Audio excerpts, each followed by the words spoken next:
Tepis pernyataan pelaku tukang kok amatiran, pihak kampus sebut korban terkenal sopan.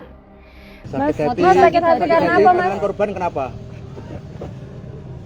Karena kerjanya jelek, ditolol-tololin, dibego-begoin, ya semacam itulah.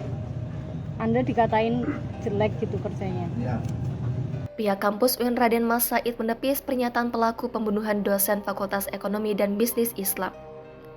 Selama ini, korban Wahyu Dian Silviana dikenal sebagai pribadi yang santun. Seperti diketahui, korban Dian dibunuh di desa Tempel Gata, Sukoharjo. Dia dibunuh oleh kuli bangunan berinisial D.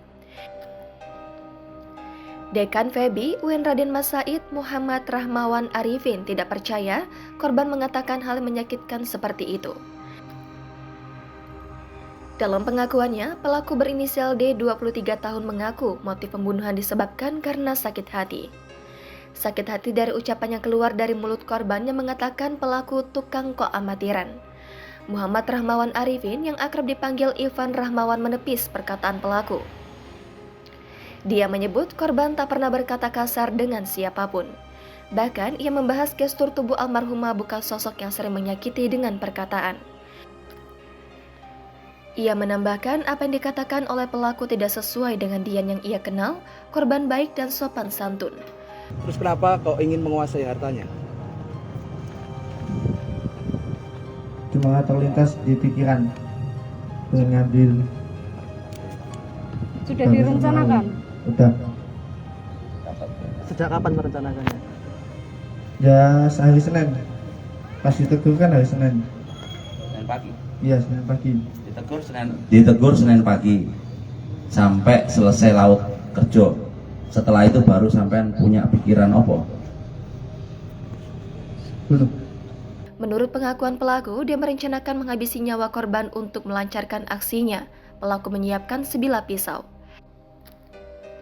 Kemudian pada Rabu 23 Agustus malam, pelaku Dwi Ferianto memutuskan untuk mengeksekusi nyawa Dian Silviani yang sedang tidur di rumah temannya yang tepat berada di samping rumah korban.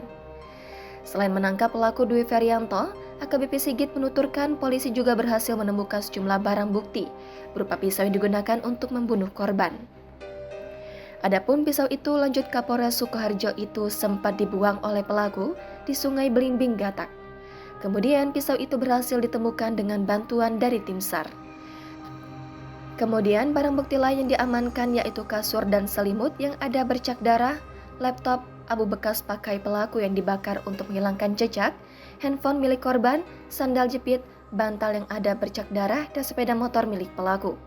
Atas perbuatannya, pelaku Dwi Ferianto dijerat pasal 340 KUHP atau pasal 338 KUHP atau pasal 339 KUHP atau pasal 365 ayat 3 KUHP dengan ancaman maksimal hukuman mati. Jangan lupa subscribe, share, komen, dan like ya!